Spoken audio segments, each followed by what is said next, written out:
Waswera sei nhasi? Ndaswera zviri bonus. Adidi. Yeah. Kuri sei zvakona kukadoma? Kukadoma kuri nani.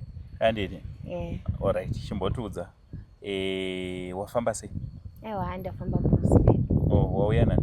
Ndauya namama. Alright, so mauya nhasi Monday kuwira dialysis mangwana? Kuwira dialysis. Alright, chimbotipa update. Kubva patakaita video 24 hours ago kusvika izvezvi chii chiri kuitika? Well, kubva patakaita video up to now, we've managed to raise 3,000 from people. Hey, that is in 24 hours. Yeah. Pane 3,000 USD. Pane 3,000. Wow, congratulations. Thank you so much. Adidi, how do you feel uchiona mari dzichiraiswa nevanhu vakasiyana siyana? Ndinoda kungotenda kune vese vari kucontributa nevachazocontributa nevari kusendawo maprayers. I really appreciate. Handidi, wakuonawo hope here naye Tariro kubva patakasvaka nezuva. Ndane Tariro sezita rangu. Wane Tariro. Handidi. Aiwa ndane Tariro. Alright, chimbotiudza. Vamwe vari kungokutanga kutokuona nhasi. Chii chakaitika? Ungatsanangura just in brief for the benefit kuti vabenefitewo kubva pastori yavo. Okay.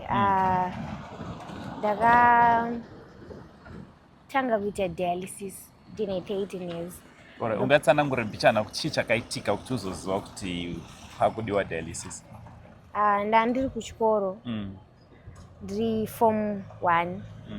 So kuchikoro ndaingoita zvekuzvimba makumbo nekumbozvimba face. Saka waidzidza kupi ba? Ndaidzidza kumusengezi hai. Saka umwe musi ndakazongomuka ndakazvimba makumbo.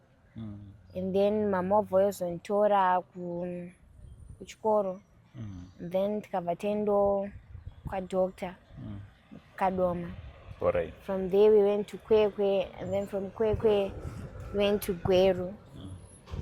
And chazozochi chikaitika ndakazongomukira ndaku ICU. Alright. Muno Harare. And ndopa ndikabva ndadiagnosed kuti I had kidney failure.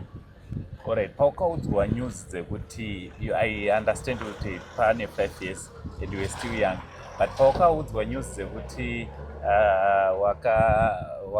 wane kidney failure wakanzwa sei? News dzakauya sei kwauri? At first ndandisinganzwisisi kuti chii. Alright. Chinenge chichitoitika because I was young. Saka at 13 being told kuti une kidney failure ungosingazoziva saka chii chichange chichiitika kwauri. At some certain point I would cry because per day ndaifana kumwa a syringe yemvura. So ndaitombofunga pamwe ndikuitira utsinye because ndaisanyazonzwisisa kuti chii chinenge chichiitika kana munhu chinzi une kidney failure. But as time went on and nekuzokurawo ndakazosvikawo pakuzviaccept. Alright. Saka kurunzi kuri kudiwa mari kuti urapwe? Kunzi kudiwa 30,000 kuti ndiende kuIndia kunoitwa kidney transplant. Alright, so now we are saying tasarwa ne27 kapa. Zvakutoita kapa. Aiwa, zvakutoita. In 24 hours makwanisa kuraisa almost 3,000, that Yeah, in 24 hours. Alright. So, vakumbiri wega. Handisi kudawo kukumbirira. Kana ndinokumbira nekuti ndiri kuda rubatsiro. Kune vanokwanisa kundibatsirawo. Ndaikumbirawo murambe muchindibatsira kuti ndiraise mari yangu ndiende kuIndia ndinoitwa kidney transplant. And kune vanga vachindibatsira kuti ndisvike pa 3,000 pacho ndinongokutendai. And kune vachazobatsira ndinokutendai futi zvekare. Uyezve nevanga vachindinamatira nevacharamba vachindinamatira ndinokutendai. Tariro, every week unoenda for dialysis, mangwana uri kuenda. kwauri kuenda mangwana kuri kucosta mari? It's 180 per session. Alright, unoita masession mangani per week? Ndinoita 2 per week. 2 per week, 2 sessions.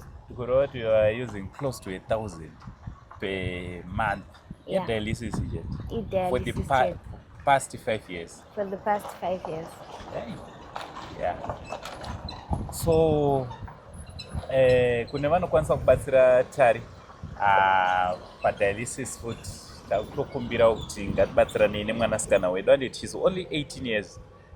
Kuchikoro akatozotadza kuramba achienda kuchikoro because of situation yekidney failure, but totenda Mwari nekuti nyaya yake iri kunzwi kwakure. Kindly share this video, kindly share the story yaTari angari anobatsirika. Also pane GoFund yane kuma 300 and something, close to 400 USD yatakacreata just for Tari. Please share this GoFund irimo mu comment section. Let's share the link, let's donate using that link. Mwari kudenga achitiitira zvakanaka. Tariro, wish you good luck. Thank you so much. Handiti tichakuona after dialysis. Dialysis agona. Yeah. So yeah. I will see you totaura zvakare muchitipa update handiti yekuti zviri kufamba sei, uchitiudza kuti pane mari tichiita countdown. So apa tasarwa netarget yedu ye30, tasarwa ne27,000 USD. Let's pray kuti by the end of this month tinge taanayo mari iyo yatiti. By the grace of God. Ndinoda kuti September, October ka unge waright. Sure. By the grace of God. Thank you very much. Thank you so much. All right.